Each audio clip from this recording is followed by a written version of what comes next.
सद्बुद्धि, सन्मार्ग और कार्य का संकल्प देना, अडिग रहे विश्वास तुम पर, ऐसा अंतः कर देना, मेरे हृदय में आने में तुम्हें कोई संकोच न हो। हे गुरुदेव, मुझे नज़रों से दूर कभी न होने देना। हे गुरुदेव, मुझे नज़रों से दूर कभी न होने देना। नमस्कार, गायत्री चिंतन धारा के इस सतत प्रवाह में आप सभी का स्वागत है। मित्रों, मुझे नज़रों से दूर मत होने देना, गुरुदेव से प्रार्थना कर रहे हैं।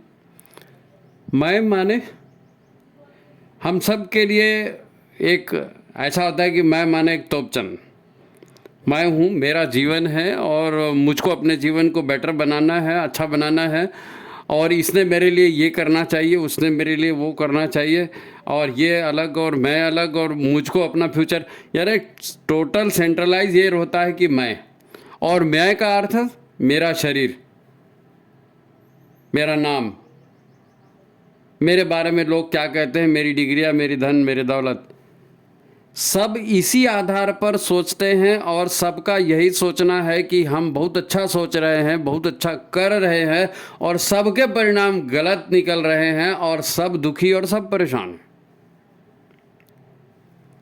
सब दुखी और सब परेशान हैं। सब अकेलापन महसूस करते। किसी की बात आप सुन लीजिए, मैं अकेला क्या कर सकता हूँ, मैं अकेला बोर हो रहा हूँ, मेरे से अकेले से कहाँ बनेगा, लोगों ने मेरा साथ देना चाहिए, लोगों ने मेरा साथ देना चाहिए, सारी दुनिया मेरे लिए, वो मेरा काम करे, मैं दूसरे का काम नहीं करूँगा। गुरुदेव ने पूरा का पूरा युग निर्माण मिशन बनाया और उसको समझाने के लिए इतना सारा साहित्य लिखा, इतनी साधनाएं दी, सब कुछ दिया। लेकिन ये जो समझने वाला हमारा मन जो है, ये उसका अर्थ नहीं समझ पाता। वरना गुरुदेव ने जितना कुछ बताया उसके आगे बताने की तो और कोई गुंजाइश ही नहीं है। लेकिन उसी चीज़ को समझ में आ जाए ऐसा प्रस्तुत करना, ये हमारा काम है। गुरुदेव की चीज़ को ही प्रस्तुत करना है।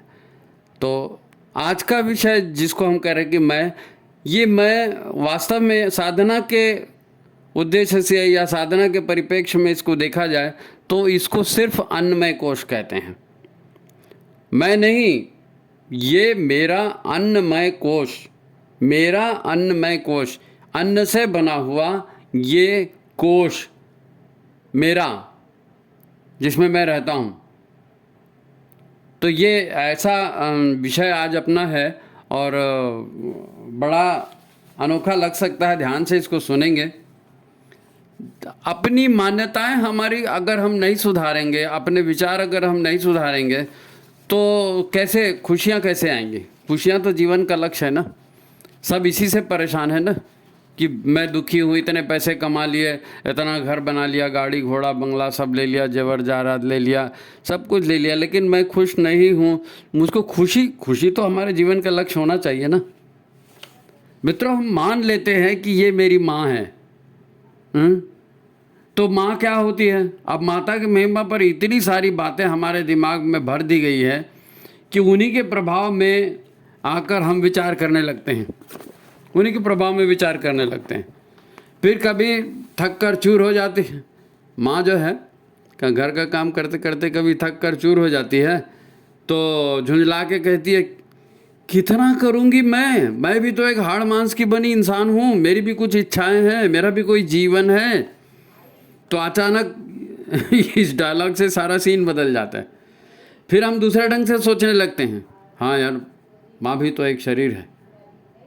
ऐसे ही जन्मभूमि धरती या मिट्टी बोलते ही अलग अलग अनुभूति हमारे मन में होती है। चीज़ एक ही है पर अर्थ अलग अलग लगने लगते हैं, क्योंकि परिप्रेक्ष्य में, जिस परिप्रेक्ष्य में हम सोचते हैं वैसा लगने लगता है। तो फिर मतलब क्या? मतलब ये कि हमारी मान्यता और हमारा अनुभव दो अलग अलग बातें बताते हैं।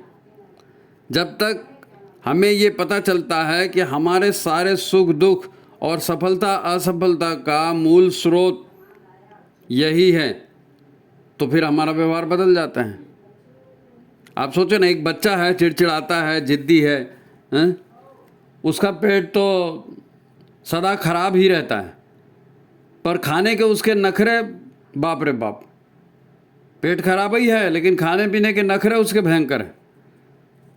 चिड़चिड़ाता है, सब करते हैं। हमको समझ में नहीं आता इस लड़के को क्या हो गया है।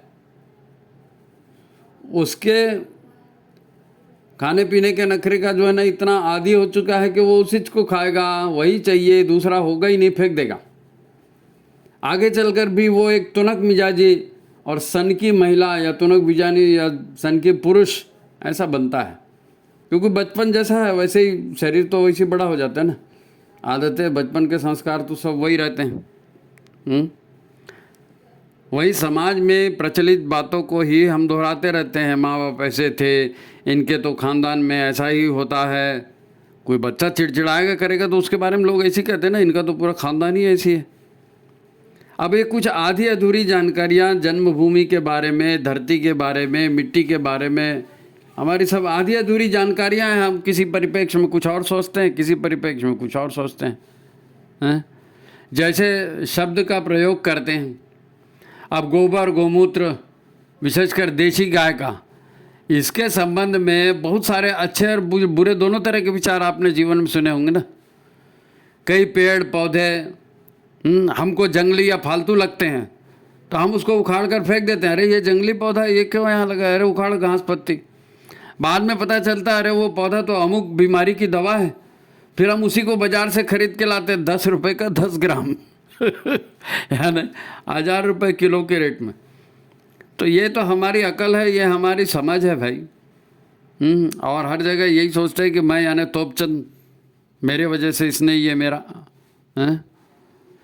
अब बताओ, अन्नमय कोश यानी हमारी बॉडी की बात, उसी की बात कर रहे हैं ना।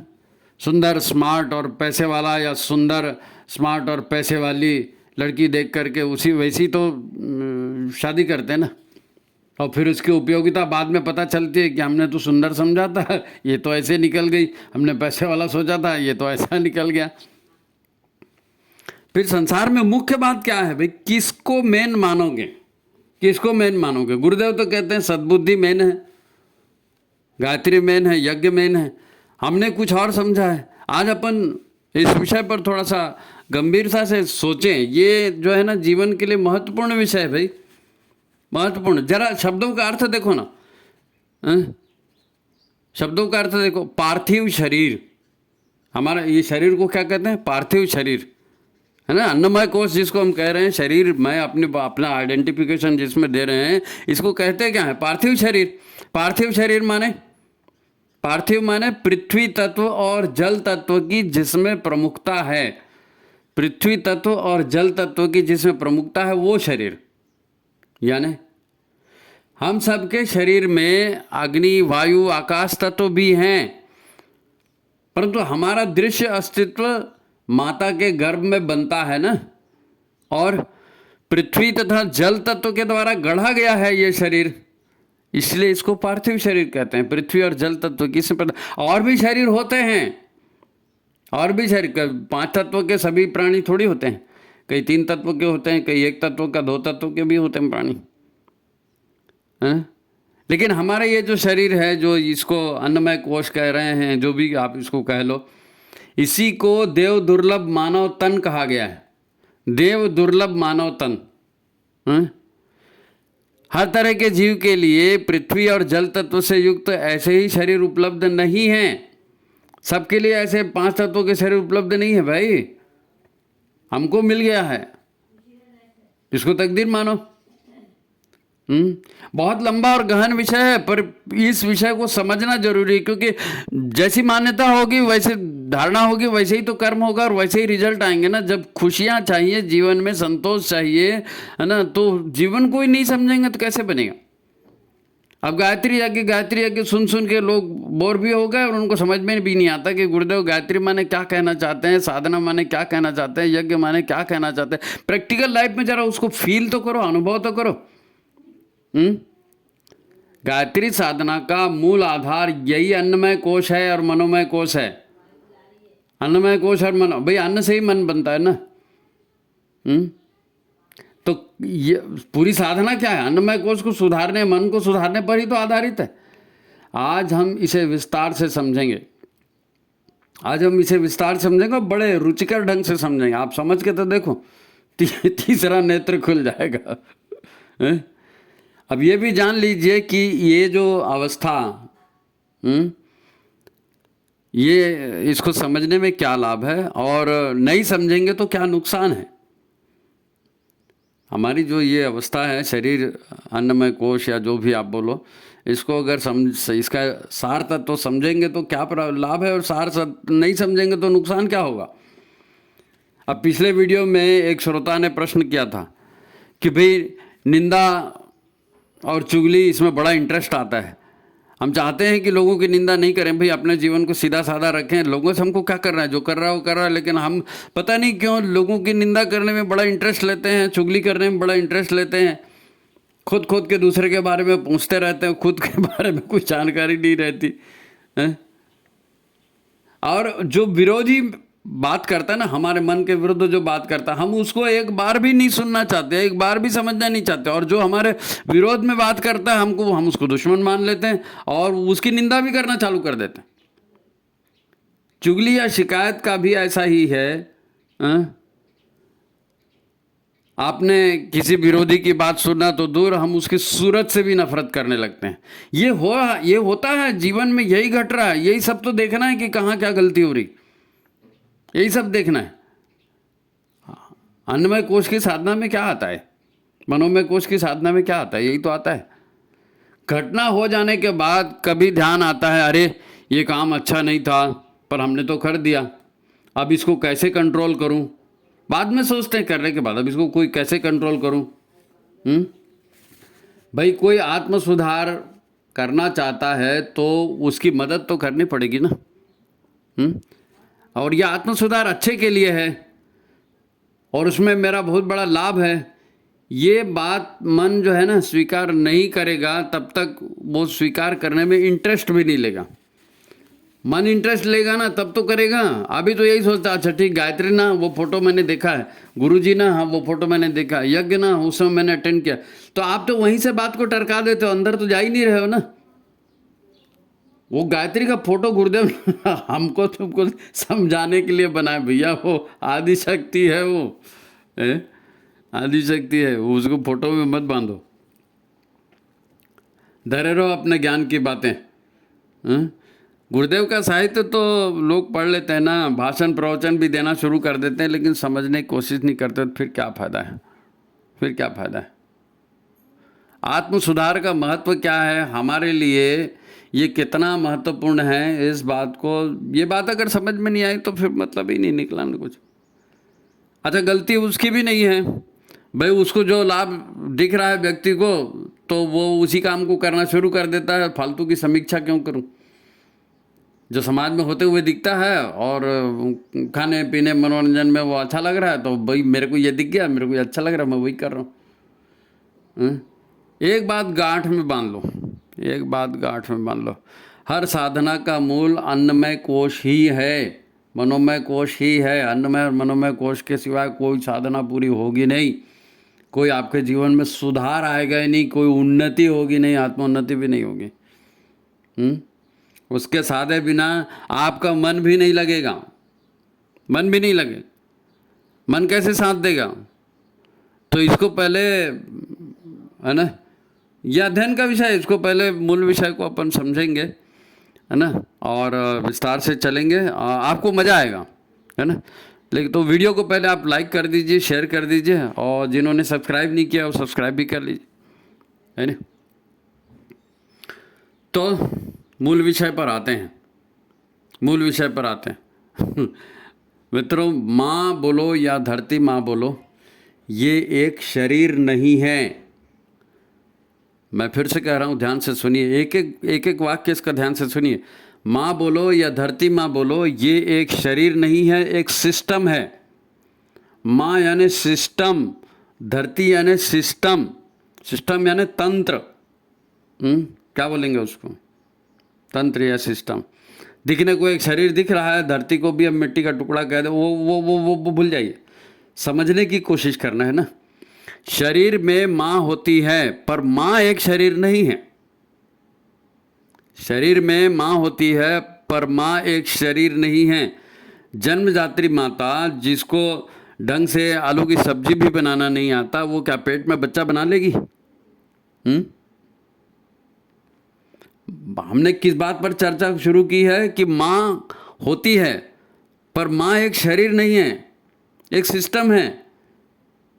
हम जिसको माँ कह रहे हैं वो, उसको ढंग से आलू की सब्जी बनाना नहीं आता, वो पेट में बच्चा कैसे बना लेगी? इसके जैसे नाक बनानी है, उसके जैसे मुंह बनाना है, उसके जैसे बाल बनाने हैं, उसके जैसे दांत बनाने हैं।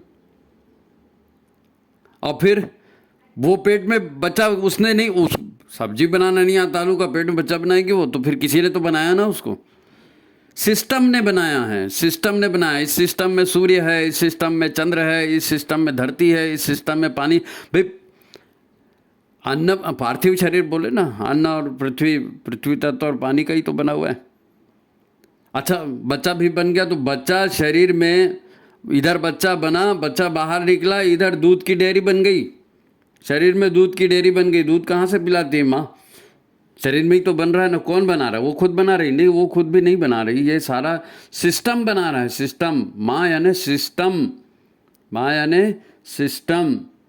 शरीर अलग चीज है। ये सब कैसे होता है? ये सब कैसे होता है?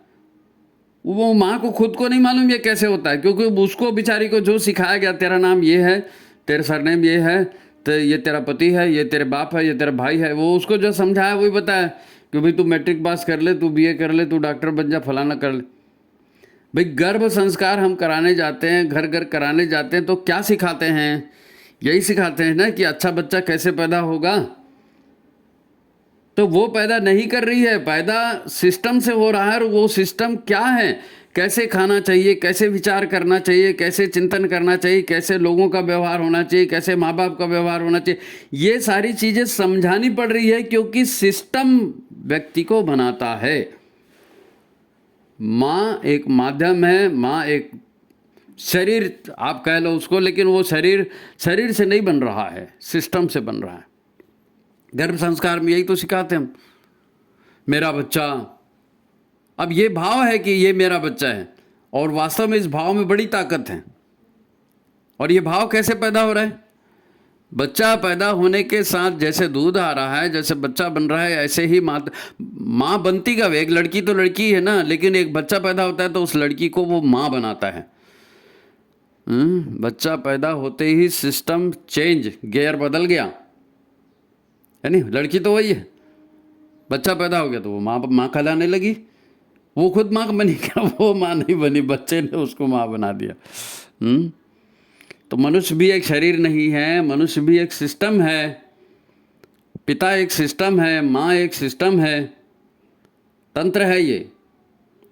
हम अपने आप को शरीर, भाई मैं शरीर नहीं हूँ, मैं मन नहीं हूँ, यही तो बोलते हैं ना। मैं सच्चिदानंद स्वरूप हो, तो वो सच्चिदानंद स्वरूप वो बकवास लगता है, क्योंकि समझ में नहीं आता मैं क्या हूँ। तो जरा समझो ना भाई, हमारा शरीर या अन्नमय कोश एक सिस्टम है, मैं नहीं हूँ ये। आज हम ये मूल बात समझेंगे कि व्यक्ति क्या है। सद्बुद्धि और सत्कर्म, गायत्री और यज्ञ, ये गुरुदेव कहते हैं ना। तो ये गायत्री, सद्बुद्धि, ये यज्ञ, यज्ञ क्या? लोगों का काम करना, लोगों की सेवा करना, लोगों का कल्याण करना। अगर लोगों का कल्याण नहीं करेंगे तो हमारा भी कल्याण नहीं होगा। अभी तो सब मैं मेरे लिए बटोर रहे हैं ना, सब लोग बटोर रहे हैं, लेकिन कोई सुखी है क्या? कोई सुखी नहीं है, कोई सुखी नहीं है। आज इस एपिसोड की शुरुआत में मैं आपको एक पुराने गाने से कर रहा हूँ। एक पुराना गाना, शायद पता नहीं राज कपूर की या किसी पिक्चर का है, मोहम्मद रफ़ी ने गाया। एहसान मेरे दिल पे तुम्हारा है दोस्तों, ये दिल तुम्हारे प्यार का मारा है दोस्तों। आदमी को खुशियाँ भी चाहिए, सब कुछ चाहिए, वो दोस्तों में सब आ गए ना। एहसान मेरे दिल पे तुम्हारा है दोस्तों, ये दिल तुम्हारे प्यार का मारा है दोस्तों। उसमें एक चीज़ और, एक लाइन आती है, यारों ने मेरे वास्ते क्या कुछ नहीं किया, 100 बार शुक्रिया, अरे 100 बार शुक्रिया, बचपन तुम्हारे साथ गुजारा है दोस्तों, ये दिल तुम्हारे प्यार का मारा है दोस्तों। आदमी का आप सोचिए ना किस चीज़ से खुशी मिलती है। आज आदमी की सबसे बड़ी शिकायत क्या है? अकेलापन, कोई साथ नहीं देता, कोई मेरी बात नहीं समझता, अकेलापन, ये सबसे बड़ी शिकायत है। धन दौलत जमीन जायदाद नाम यश कीर्ति सब मिल गया, लेकिन मेरी तारीफ करने वाला कोई चाहिए। अगर तारीफ नहीं किया तो क्या आग लगा दे सबको, आग लगा दे सबको। ये जो सोचने का तरीका है ना, इस सोचने के तरीके को हम ऐसा व्यवस्थित बना लें कि हमको सच्चाई समझ में आ जाए, ये कोशिश है अपनी, है ना। हम खुशियाँ तो चाहते हैं, हम अच्छा जीवन तो चाहते हैं, गुरुदेव ने उसके रास्ते भी बताए हैं, लेकिन हम जो है ना उस ढंग से सोचने का प्रयास ही नहीं करते, उस ढंग से सोचने का प्रयास ही नहीं करते। गुरुदेव ने उपनिषद का एक सूत्र दिया है, उनके प्रवचन में आप कई बार वो सुना भी होगा आपने। वो ये कहते हैं कैसे जीना है हमको, अपने आप को कैसे समझना है। आत्मवत सर्वभूतेषु, जैसा मैं हूं ऐसा ही मुझको सबको समझना है। इस सूत्र को समझिए, ये सूत्र बहुत बहुत ही ज़्यादा महत्वपूर्ण है। जैसे वो सूत्र है ना, ईशावास्यमिदं सर्वम यत्किंचित् जगत्यात् जगत, कि ईश्वर का ईश्वर का वास जो है जगत के कण कण में है, वैसा ही ये महत्वपूर्ण सूत्र है आत्मवत सर्वभूतेषु। अगर हम ऐसा नहीं समझेंगे, आत्मवत सर्वभूतेषु, आत्मवत मतलब अपने जैसा, सर्वभूतेषु मतलब सभी भूतों को। हर आदमी की बात नहीं हो रही है, पेड़ पौधा पशु पक्षी कीट पतंग फलाना ठिकाना जे जितना भी है, ये सब मैं ही हूँ, ये सब मैं ही हूँ। अगर मैं पेड़ को काट रहा हूँ, अगर मैं कुत्ते को डंडा मार रहा हूँ, अगर मैं किसी सांप को डंडा मार रहा हूँ और किसी की चुगली कर रहा हूँ, किसी का कुछ भी बुरा कर रहा हूँ, तो मैं अपने साथ बुरा कर रहा हूँ। ये अनुभव आना बहुत जरूरी है, ये अनुभव आना बहुत जरूरी है। आत्मवत सर्वभूतेषु, मैं क्या हूँ, ये बेसिक चीज़ है। गायत्री क्या है, यज्ञ क्या है, ये बेसिक चीज़ है, लेकिन उसको समझने के लिए गुरुदेव ने जो सूत्र दिए उस पर भी तो थोड़ा ध्यान देना पड़ेगा ना। अब मैंने बहुत लोगों को देखा है जी, कई लोग ना इतने महापुरुषचरण करके बैठे, महापुरुषचरण जो 1-1 वर्ष का होता है ना, 1.25 करोड़ का, कई लोगों को मैं देखा हूँ, जानता हूँ, वो महापुरुषचरण करके बैठे हैं। लेकिन किसी के जीवन में वो तेज आया, किसी के जीवन में वो प्रखरता आई जो गुरुदेव की आई थी? नहीं आई। क्यों नहीं आई? गायत्री साधना की आना चाहिए, उसकी पूर्णाहुति की आना चाहिए, क्यों नहीं आया? क्या गुरुदेव ने झूठ बोला? अरे गुरुदेव ने झूठ नहीं बोला। ये जो बाकी की जो चीज़ें हैं ना, जैसे उन्होंने कहा आत्मवत सर्वभूतेषु पर द्रव्येषु लोष्ठवत, दूसरे की धन संपत्ति पर नज़र मत रखो, दूसरे की चीज़ पर नजर मत रखो, और जो व्यवहार आप अपने लिए चाहते हो ये व्यवहार दूसरे के साथ करो। भाई आप सोचो ना, आप खुशियाँ चाहते हो, तो जब आप खुशियाँ दूसरे को दोगे तब तो आपको खुशियाँ मिलेंगी। जब आप दूसरे का भला सोचोगे तब तो लोग भी आपका भला सोचेंगे। यदि आप स्वार्थी जैसा व्यवहार करते रहेंगे तो लोग भी स्वार्थी जैसा व्यवहार करेंगे और आपको दूर भगाएंगे, है ना। भाई साधना क्या है? साधना क्या है? गायत्री क्या है? सद्बुद्धि है। सद्बुद्धि ये समझना है ना, ये सब समझने के काम। इसीलिए तो फिर आपकी साधना, हमने इतना जाप कर लिया, हमने उतना वो कर लिया। अरे कर लिया भाई, कर लिया, लेकिन टर्म्स एंड कंडीशन अप्लाइड। क्योंकि ये सारा साधना का पूरा क्रम जो है ना, षटकर्म से शुरू होता है। मन वाणी अंतःकरण को शुद्ध करो, तो उसमें आ गया ना आत्मवत सर्वभूतेषु परद्रव्येषु लोष्ठवत, सब आ गया उसमें। भाई साधना क्या है? साधना क्या है? साधना, भाई मैं ईश्वर हूँ, मैं सोहम सच्चिदानंद स्वरूप हूँ, लेकिन मेरे को अनुभव नहीं हो रहा है क्योंकि इसके ऊपर बहुत सारा कचरा इकट्ठा हो गया है। तो साधना से क्या करते हैं? अन्नमय कोश की गंदगी को दूर करते हैं, मनोमय कोश की गंदगी को दूर करते हैं और उस ब्रह्मांड व्यापी सत्ता से जुड़ते हैं। यही तो साधना है ना, और क्या साधना है? अब हम तो यही पंगा ले रहे हैं लोगों से, ये तू है, ये तेरा है, ये मैं हूँ, ये मेरा है, मैं भाई everything is fair between love and war. और ये जिंदगी एक संघर्ष है, अगर लड़ोगे नहीं तो नहीं जीत सकते। अरे ये उल्टी सीधी मान्यता है हम बना के चल रहे हैं, फिर बोलते हैं हमारे जीवन में तकलीफ हो गया। अगर मैं शरीर नहीं हूँ, अगर मैं मन भी नहीं हूँ, तो ये शरीर और ये मन मेरे उपकरण हैं। ये शरीर और ये मन मेरे उपकरण हैं। देखो हम अन्नमय कोश की बात कर रहे हैं ना, तो अन्नमय कोश के विस्तार में जाना ही पड़ेगा। जब माँ कह रहे हैं, धरती को माँ कह रहे हैं, अपनी माता को माता कह रहे हैं, तो माता क्या है, परिवार क्या है। जब गुरुदेव कह रहे हैं ना कि आत्मवत सर्वभूतेषु, तो जो आत्मवत सर्वभूत, ये सर्वभूत ही परिवार है। हम इस ब्रह्मांडीय परिवार का एक हिस्सा हैं। इसीलिए तो कहते हैं द्रव्य शांति, अंतरिक्ष शांति, आपः शांति, औषधय शांति। क्यों? जब तक ये शांत नहीं होगा हम शांत नहीं हो सकते। प्रार्थना करते हैं सर्वे भवन्तु सुखिनः, सर्वे सन्तु निरामया। सीधी प्रार्थना क्यों नहीं करते? मैं गायत्री का साधक हूँ, हे भगवान मेरा कल्याण हो जाए, बाकी सब जाए भाड़ में। बोलो ना ऐसा, कभी जिंदगी में खुश नहीं हो सकते। तो फिर ऐसा व्यवहार क्यों करते हैं? ऐसा व्यवहार इसलिए करते हैं कि इस सच्चाई को हमने समझा ही नहीं है, गुरुदेव की बात को हमने समझा ही नहीं। बहुत से लोग कहते हैं भाई हम मिशन का काम कर रहे हैं, वो हमको करने नहीं देता, वो ऐसा नहीं करने देता, वो ऐसा नहीं करता।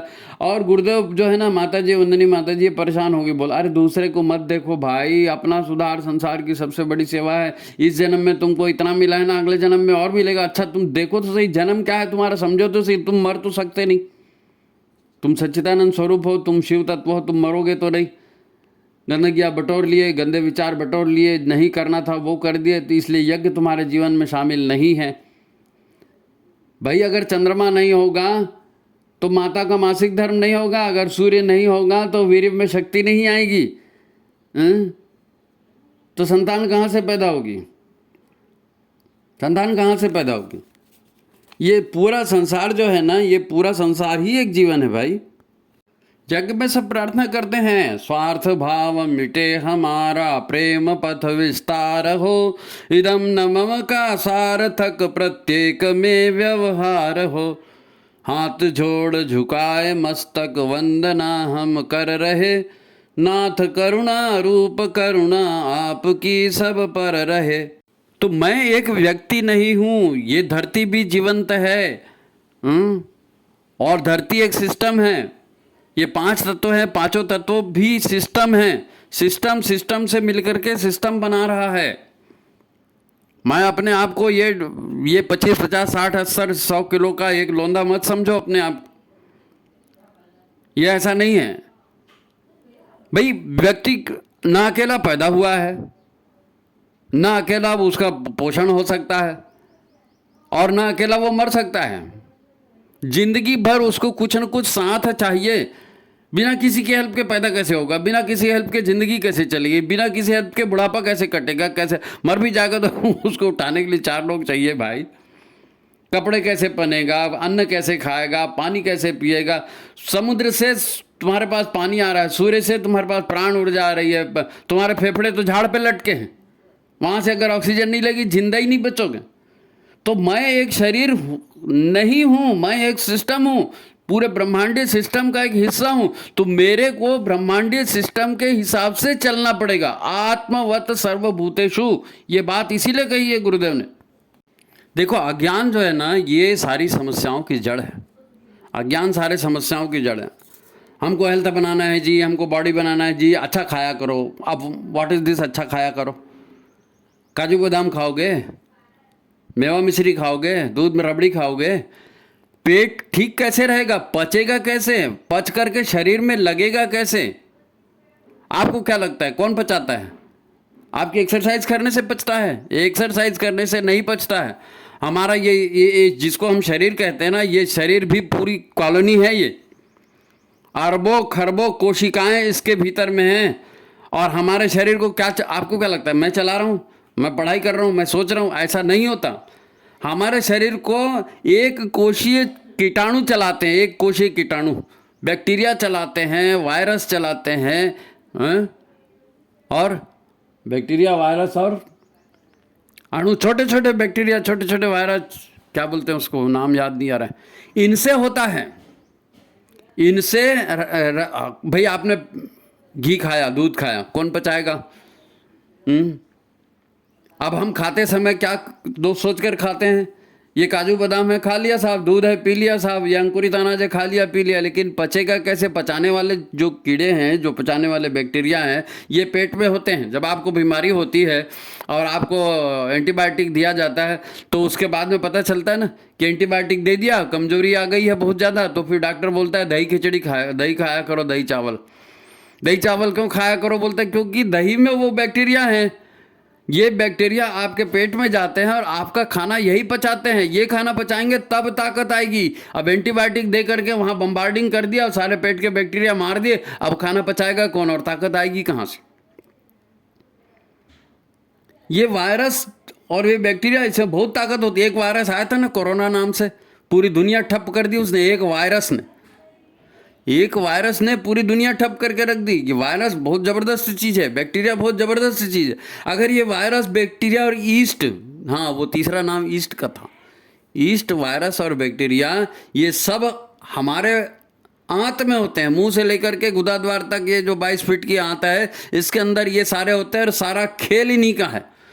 हमको खुशी इन्हीं से मिलती है, हमको दुख इन्हीं से होता है, इन्हीं से ऐसे हार्मोन्स बनते हैं, इन्हीं से ऐसे केमिकल्स बनते हैं जो हमको दुख और सुख की अनुभूति कराते हैं, दुख और सुख की अनुभूति कराते हैं। ये सब छोटे छोटे वायरस और बैक्टीरियाओं का कमाल। नहीं साहब मैं कर दूंगा, तुम तो खाया पिया हजम नहीं कर सकते भाई, तुम क्या करोगे? मैं एक मनुष्य हूँ, हाँ ठीक है, पर मैं एक वस्तु नहीं हूँ, एक वस्तु नहीं हूँ। मैं या तुम भी एक वस्तु नहीं हो। मैं और तुम क्या है? हम और तुम जो है ना, एक असेंबल्ड मशीन की तरह काम करते हैं। असेंबल्ड मशीन मतलब जिसमें बहुत सारे पार्ट होते हैं ना, उन सबको जोड़ जाड़ करके एक यूनिट बनाई जाती है, उसको मशीन कहते हैं। तो चाहे मेरा शरीर हो, चाहे तुम्हारा शरीर हो, चाहे हमारा अन्नमय कोश बोलो, तुम्हारा अन्नमय कोश बोलो, ये सब पूरा शरीर जो है ना, जो दिखता है 50, 60, 80 किलो का, ये एक असेंबल्ड मशीन की तरह काम करते हैं और इनको चलाते हैं। शरीर की विद्युत चलाती है, शरीर के सूक्ष्म हार्मोन्स चलाते हैं, उनके माध्यम से चलता है। अगर मनुष्य को एक शरीर मान भी लें तो ये शरीर लाचार है, बिना छोटे मोटे जीवाणुओं की सक्रियता के ये किसी काम का नहीं है। अभी अपन ने बात किया ना कि हंसना, खुश होना, प्रसन्न होना, प्रेम करना, हैं, प्रेम में डूब जाना, त्याग करना, समर्पण, क्रोध, अनिद्रा, भय, सेक्स, ये जितनी भी अनुभूतियां हैं हम करते हैं, ये सच है ना? तो ये अनुभूतियां, ये इच्छाएं हमारे मन में हार्मोनिक चेंज होने की वजह से होती है। हार्मोन्स क्या है? सूक्ष्म रसायन है। जैव विद्युत क्या है? शरीर की विद्युत है, शक्ति है। ये सारे जो बैक्टीरिया जो होते हैं ना, जो हमारे बड़ी आंत में मिलते हैं, गट माने बड़ी आंत, तो हमारे गट में बड़ी आंत में मिलते हैं, इनकी ये हमारा, हम बोलते हैं मैं एक शरीर, लेकिन वास्तव में 100 ट्रिलियन बैक्टीरिया हैं। ये 100 ट्रिलियन, ट्रिलियन यानी कितना होता है? Million, billion, trillion, 100 trillion. अगर इन बैक्टीरिया आँख से दिखते नहीं है ना, लेकिन इनको अगर आप तौल लोगे ना, तो इन जो बैक्टीरिया और ये ईस्ट और ये जो बताया आपको वायरस जो शरीर के अंदर काम करते हैं, इनका कुल वजन अगर आप देखोगे ना तो 1.5 किलो, हमारे पेट में 1.5 किलो तो खाली बैक्टीरिया है भाई। 1.5 किलो खाली बैक्टीरिया है। ये हमारे शरीर को चलाते हैं। अब मैं बोल रहा हूँ कि मैं हूँ, मैं क्या खाना बचा रहा हूँ कि मैं बच्चा बना रहा हूँ पेट में, कि क्या कर क्या रहा हूँ मैं? हम जो भोजन करते हैं, खाना खाते हैं, जिससे हमारा ये शरीर या अन्नमय कोश या जो भी बोलो ये बना है, तो सही अर्थों में पचाने का काम ये 100 ट्रिलियन बैक्टीरिया करते हैं, इनकी वजह से। और ये बैक्टीरिया खुद खाना नहीं खाते। इसलिए आपको बोला ना, जितने भी डाइटिशियन है, जो भी त्यागी तपस्वी जो लोग हैं, क्या बोलते हैं? फल को छिलके के साथ खाओ, बीजों के साथ खाओ, रेशेदार पदार्थ खाओ, क्योंकि ये बैक्टीरिया रेशेदार पदार्थ को खाते हैं। बैक्टीरिया का भोजन फाइबर है, रेशेदार पदार्थ है। वो रेशेदार पदार्थ खाते हैं तब उनकी संख्या बढ़ती है, गुड बैक्टीरिया बढ़ते हैं, वो बैड बैक्टीरिया को ख़राब करते हैं। देखो प्लस माइनस हर जगह चलता है। इलेक्ट्रिक होती है ना, प्लस माइनस, चुंबक होता है प्लस माइनस। बैक्टीरिया भी अच्छे और बुरे होते हैं। अगर अच्छे बैक्टीरिया की संख्या आप नहीं बढ़ाओगे तो बुरे बैक्टीरिया बढ़ जाएंगे। बुरे बैक्टीरिया बढ़ जाएंगे तो तरह तरह के इन्फेक्शन होंगे, शरीर में बीमारियां होंगी। अब आपको पेट को ठीक रखना है, शरीर को ठीक रखना है, तो आपको तो फाइबर वाला भोजन करना पड़ेगा, एक्सरसाइज करनी पड़ेगी, प्राकृतिक वातावरण में रहना पड़ेगा, तब तो वो सूक्ष्म रसायन आपको मिलेंगे। तब आपकी जैव विद्युत ठीक से काम करेगी। देखो ये जो रिसर्चेस हो रही है ना मनुष्य शरीर को लेके, कई तरह की रिसर्चेस हो रही है, लेकिन ये विज्ञापनबाजी के चक्कर में जो है ना, ये रिसर्चेस ठीक लोगों के पास नहीं आ पाती। अब रिसर्चेस में पाया गया हमारा ब्रेन है ना, ब्रेन मस्तिष्क, ब्रेन को चलाने में, सोच को चलाने में जो सूक्ष्म रसायन यानी न्यूरोट्रांसमीटर काम करते हैं ना, न्यूरोट्रांसमीटर सूक्ष्म रसायन, सेरोटोनिन है, ऑक्सीटोनिन है, डोपामिन है, ये हार्मोन्स है छोटे छोटे, इनकी ज़रूरत पड़ती है। ये रसायन, ये हार्मोन्स कहाँ से आते हैं? ये बैक्टीरिया यही पैदा करते हैं।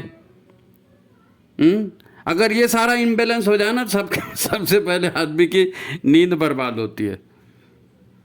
तो भाई मैं माने क्या? मैं माने क्या? मैं माने शरीर, मैं माने मन, मैं माने नाम, कोठी, इज्जत, क्या मैं क्या? तो फिर कुछ समझे, कुछ समझे? देखो ये जो बैक्टीरिया होते हैं ना छोटे छोटे, ये बैक्टीरिया हमको मिलते कहाँ से हैं? आज हम धरती माता की बात कर रहे हैं, अपनी माता की बात कर रहे हैं, तो धरती माता से बैक्टीरिया आते हैं, पेड़ पौधों में आते हैं, फूल फलों में आते हैं, इनके छिलकों पर इनका वास होता है, इसलिए तो छिलके सहित खाने की बात करते हैं ना। देखो आपको एक मज़ेदार बात बताता हूँ। मैंने एक बहन जी का फ़ोन आया था, उनको मैंने बताया था, तो वो ले रही इतनी बड़ी बात हमको तो मालूम नहीं। माँ के गर्भ में बच्चा पलता है, सबसे पहले बैक्टीरिया माँ के बच्चे के शरीर में जाते कहाँ से हैं? तो गर्भ में बच्चा, जैसे हम अभी भी गर्भ में हैं, प्रकृति के गर्भ में है, प्रकृति के गर्भ में बैक्टीरियाओं के साथ हमको रहना है। जैसे माँ के गर्भ में रहते वैसे आज भी हम प्रकृति के ही गर्भ में हैं। खैर, तो माँ के गर्भ में जब हम थे, तो गर्भ में आप जो भी थोड़ी भी बेसिक नॉलेज है, मालूम है कि गर्भ में बच्चा जो है एक थैली में होता है, पानी की थैली में, और ऐसा कहते हैं कि इस पानी का जो है संरचना, जैसे समुद्र का पानी होता है, हमारे आँख के आंसू होते हैं, उस तरह की इसकी संरचना होती है। अनेक बहुत सारे साल्ट और बहुत सारे बैक्टीरिया और ये सारी चीज़ें इसमें होती हैं, ये सारी चीज़ें होती हैं। जब प्रसव काल आता है, बच्चा हाथ पैर मारता है, तो छोटे से रास्ते से उसको बाहर निकलने में बहुत दिक्कत होती है। वो परेशान होता है, हाथ पैर भी मारता है, मुंह भी खोलता है, थैली फट जाती है, पानी भी मुंह में चला जाता है। ये पानी जो मुंह में जा रहा था, इस पानी में ये सारे बैक्टीरिया होते हैं जो जीवन को चलाने वाले हैं। सारे बैक्टीरिया इसमें होते हैं। इसलिए जब बच्चा बाहर आता है ना, तो उसके नाक में पानी भर जाता है, मुंह में पानी भर जाता है, तो डॉक्टर लोग क्या करते हैं, बच्चे का ऐसा टांग पकड़ के ऊपर उठाते हैं, सिर नीचे होता है, और फिर पेट को थपथपाएंगे, पीठ को थपथपाएंगे, बच्चे से उल्टी करवाएंगे, ताकि श्वास नली में और इधर आहार में जो पानी घुस गया वो बाहर निकल जाए, बच्चा ठीक से सांस ले सके।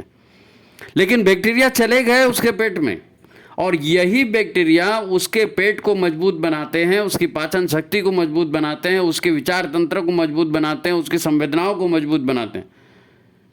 अब जो महिलाएं, जो बहनें प्रसव के पीड़ा के डर से नॉर्मल प्रसव नहीं कराती है, डॉक्टर परेशानी होगी तो वैसे भी आप एक काम करो, सीजरिंग कर दो। अब उसने उठा के सीजरिंग कर दिया, तो आपके बच्चे में जो इनिशिएटिव, जो बैक्टीरिया जाने के थे, जो दूध को पचाने वाले थे, शरीर को आगे बढ़ाने वाले थे, वो पेट में बैक्टीरिया नहीं गए, प्रॉपरली उनका ये नहीं हुआ। और अभी तो डॉक्टर लोग तो यहाँ से वहाँ तक जितनी मेडिकल ये थेरेपी चलती है ना, सब बैक्टीरिया माने दुश्मन ही मानते हैं। बैक्टीरिया, हर बैक्टीरिया दुश्मन नहीं है भाई, हर बैक्टीरिया दुश्मन नहीं है। ये अगर ना हो तो हमारा जीवन ही ना हो। जननी जन्मभूमि परिवार, जन्मभूमि है, इसलिए आहार पोषण ऑक्सीजन पानी सब मिल रहा है। परिवार है इसलिए सारा सहारा मिल रहा है। कुछ परिवार 10-100 ट्रिलियन परिवार हमारे पेट में पल रहे हैं, इसीलिए जीवन चल रहा है। माता पिता, भाई बहन, पेड़ पौधे, पशु पक्षी। अरे मधुमक्खी और चिड़िया नहीं होंगे ना, तो पॉलिनेशन नहीं होगा, अन्न का जो है ना बीज नहीं बनेगा, फल नहीं बनेगा, और फल और बीज नहीं बनेगा, मधुमक्खियाँ नहीं होंगी, चिड़िया नहीं होंगी, तो खाओगे क्या, बचाओगे क्या? ये पूरा, ये उस पे ऊपर डिपेंड है, ये उसके ऊपर डिपेंड है, ये उसके ऊपर डिपेंड है। स्टेयरिंग भी चाहिए, ब्रेक भी चाहिए, एक्सीलेटर भी चाहिए, पेट्रोल भी चाहिए, ब्रेक ऑयल भी चाहिए, इलेक्ट्रिसिटी भी चाहिए, बैटरी भी चाहिए, ड्राइवर भी अच्छा चाहिए, एक्सपीरियंस भी चाहिए, सब मिलाकर चलता है ना काम। नहीं साहब मैं हूँ एक तोपचंद हूँ और मेरी घरवाली है वो एक तोपचंद है, या मैं हूँ मेरा घरवाला एक तोपचंद है, मेरा एक ही बच्चा है वो तोपचंद है। अरे कोई तोपचंद नहीं है यहाँ से वहाँ तक, सब मिलाकर के प्रकृति है, सब मिलाकर के परिवार है। और ये मैं मेरा हमारे दुख का कारण है। सीधी सीधी बात है, शुरुआत भी हमने यही से किया था कि सारा ज्ञान तुम्हारे पास है, सारी डिग्रियां तुम्हारे पास है, सारी समझ तुम्हारे पास है, फिर दुखी और परेशान क्यों होते हो भाई? फिर आपस में तुम्हारी पटती क्यों नहीं? फिर घर बीमारियों का घर क्यों बन गया? तो इन सब चीज़ों को हमने नहीं समझा है, उस ढंग से हम व्यवहार ही नहीं कर रहे हैं। ये गिव एंड टेक से पूरा संसार चल रहा है। हम कार्बन डाइऑक्साइड छोड़ते हैं, पौधे ग्रहण करते हैं, पौधे ऑक्सीजन छोड़ते हैं, हम लेते हैं। हमारी विष्ठा जाती है, मल बन करके जाती है, पेड़ पौधों के लिए खाद बनती है। ये सब इंटरकनेक्टेड है सब। भाई आप आहार और विचार की थ्योरी को जानते हो ना, जैसा आहार जैसे विचार, आहार खराब विचार खराब तो शरीर खराब भविष्य खराब, इसीलिए साधना की बात करते हैं ना। तो इसकी शुरुआत तो अन्नमय कोश से ही होती है। तो ये अन्नमय कोश बहुत विस्तृत विषय है भाई, माता पिता परिवार ये सब उसमें आते हैं, सब चीज को समझना पड़ेगा। दुखी त्रस्त मनुष्य से लेकर के सच्चिदानंद परमात्मा तक की ये यात्रा, दुखी, फिर से सुन लीजिए, दुखी और त्रस्त मनुष्य से लेकर के हमारी यात्रा जो है ना, चेतना की अनंत यात्रा, ये सच्चिदानंद परमात्मा पर जाती है ना। तो इसका आधार क्या है? यही अन्नमय कोश है, यही माता है, अपनी माता धरती माता, अन्नमय कोश, यहीं से बात शुरू होती है। जन्मदात्री धरती माता, छोटे छोटे बैक्टीरिया, ये सारे ग्रह नक्षत्र सब मुझ में शामिल है, मैं इन सब में शामिल हूँ। माता पिता एक शरीर नहीं है, परिवार समाज एक शरीर नहीं है, धरती एक शरीर नहीं है, पूरा ब्रह्मांड एक शरीर है, और मैं ही वो ब्रह्मांड हूँ। अहम ब्रह्मास्मि, वही है ब्रह्मांड हूँ। मनोविज्ञान कुछ समझने लगा, बोलता है भाई आपका माइंड, फिर आपका कलेक्टिव माइंड, फिर यूनिवर्सल माइंड, मेरा मन, सामूहिक मन और ब्रह्मांडीय मन। चेतना को भी ऐसे ही डिवाइड करते हैं, अपनी चेतना, सामूहिक चेतना और ब्रह्मांडीय चेतना। अब हम नहीं मानना चाहते और अपने आप को तोपचंद मानकर ही चलना चाहते हैं, गुरु की बात समझना ही नहीं चाहते हैं। भटका हुआ देवता में 5 सूत्र रखे हैं, ब्रह्म वाक्य है अपने आप को जानने का सबसे बड़ा, मैं वही ब्रह्म हूँ, मैं वही ब्रह्म हूँ। अफसोस है, बहुत अफसोस है, घटिया विचारों की कैद में है हम, घटिया विचारों की कैद में है हम। विचार क्रांति इसीलिए जरूरी है, गुरु की बातों को समझना इसीलिए जरूरी है। मैं क्या हूँ और भटका हुआ देवता को समझना बहुत जरूरी है। अगर हम उस रास्ते पर ही नहीं चलेंगे तो फिर हम दुख तो मिलेगा ही मिलेगा। सिस्टम है ना सब, परिवार एक सिस्टम है, व्यक्ति एक सिस्टम है, पूरा संसार एक सिस्टम है, और सिस्टम का ही हम हिस्सा हैं। तो हमको तो उसी हिसाब से चलना है, नहीं चलेंगे तो रौंद दिए जाएंगे, नहीं चलेंगे तो रौंद दिए जाएंगे। माँ आदि शक्ति सारी सहायता दे रही है, ब्रह्मा जी रचना कर रहे हैं, विष्णु जी पालन कर रहे हैं, नहीं करोगे तो शिव जी के अंडर में जाओगे, विनाश के अंडर में, है नहीं? विनाशाय च दुष्कृताम, यही तो चल रहा है। बहुत बड़ा विषय है और समझना पड़ेगा, समझना पड़ेगा। यही साधना का विषय है। आपने कितना जाप कर लिया, आपने कितने अर्थ कर लिए, कितनी किताबें बांट दी, कितना यज्ञ कर दिया, वो सब ठीक है अपनी जगह में। उसके माध्यम से आत्म चेतना का विकास करना है, अपनी बुद्धि का परिष्कार करना है, अपने भीतर प्रज्ञा का जागरण करना है। लेकिन गुरु के प्रति श्रद्धा होगी तब ना, गुरु के प्रति श्रद्धा, वंदनी माता जी के प्रति श्रद्धा होगी तो तब करने की इच्छा होगी, तब करेंगे तो सारी चीज़ें समझ में आएंगी। वो क्या बोलते हैं ना, एक मंत्र है, गुरु वचनम ब्रह्म वाक्यम, पता नहीं बहुत सारा है, गुरु की महिमा में बहुत सारी बातें कही गई। तो हम वही ब्रह्म हैं भाई, हमारे भीतर अनेक संसार पल रहे हैं, अनेक संसार, अनेक जीव जंतु हमारे भीतर पल रहे हैं, और हम भी संसार के अनेक जीव जंतु से। लोग हमको जीवन देते हैं, हम लोगों को जीवन देते हैं। अगर हम लोगों को जीवन नहीं देंगे तो हमको भी जीवन नहीं मिलेगा, हम लोगों को खुशियाँ नहीं देंगे तो हमको भी खुशियाँ नहीं मिलेंगी।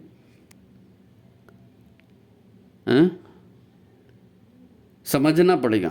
और इसकी शुरुआत अन्नमय कोश को सुधारने से ही होगी। अच्छा अन्न खाएंगे, सात्विक अन्न खाएंगे, साधना करेंगे, समझ का परिष्कार करेंगे, बुद्धि का परिष्कार करेंगे, गायत्री मंत्र से वह उस प्राण स्वरूप दुखनाशक स्वरूप श्रेष्ठ परमात्मा को अंतःकरण में धारण करेंगे तो बुराई बाहर से निकलेगी, वो परमात्मा अंदर जाएगा तो वो रास्ता दिखाएगा। ये तंत्र है, ये गुरु का तंत्र, गुरुदेव ने बनाया, भारतीय संस्कृति बनाया। तो ठीक है, उम्मीद है थोड़ा विषय कठिन तो है, थोड़ा समझने में भी तकदीर लगती है, लेकिन अभी क्या करें बताओ, अभी क्या करें? हम क्या है, हम उसी को नहीं समझ पा रहे हैं। वो जैन धर्म में कहा गया ना, जीव हत्या नहीं करना, वो नहीं करना, हम तो मारे चले जा रहे हैं। अब मारे चलेंगे, जो मरेगा वो आपको श्राप देगा, पीड़ा होगी तो आपको भुगतोगे उसको। नकारात्मक ऊर्जा, सकारात्मक ऊर्जा, यही तो पूरा केंद्र, यही तो सूक्ष्म शरीर बनाते हैं ना सारी ऊर्जाएं, तो उसी सूक्ष्म शरीर में रहती, फिर भुगतते रहते हैं, कर्म करेंगे, भुगतेंगे, जाएंगे। इन सब का शोधन जो है ना, वो शोधन जो है परिवार से होना है ना। कोई किसी का भाषण नहीं सुनता, परिवार में एक संस्कार व्यवस्था बनती है। परिवार में माता पिता के प्रति श्रद्धा रखेंगे, धर्म के प्रति श्रद्धा रखेंगे, कर्तव्य के प्रति श्रद्धा रखेंगे, और बिना समझे भी करोगे तो भी परिणाम तो मिलेंगे ना करने से, परिणाम तो मिलेंगे करने से। इसीलिए देव संस्कृति की रक्षा करनी है, नहीं तो आसुरी संस्कृति बढ़ेगी, है नहीं। जितने जो है गुड बैक्टीरिया को नहीं बढ़ाएंगे तो बैड बैक्टीरिया बढ़ेंगे, तो फिर आपका इम्यूनिटी सिस्टम खराब होगा, क्रोध आएगा, चिड़चिड़ाहट होगी, हिंसा होगी, मारपीट होगी। ये सब बैड बैक्टीरिया आएंगे तो जहर पैदा करेंगे, तो जहर व्यवहार में उतरेगा। अच्छे बैक्टीरिया आएंगे, अच्छा चीज़, समझने की बात है। 2-4 बार 10 बार सुनो, 2-4 बार 10 बार सुनो। कर्मकांड अपनी जगह पर है, लेकिन कर्मकांडों का महत्व आत्मनिर्माण के लिए है, उस दृष्टि से उसको करना है। जाप का महत्व आत्मनिर्माण के लिए उस दृष्टि से उसको करना है ना।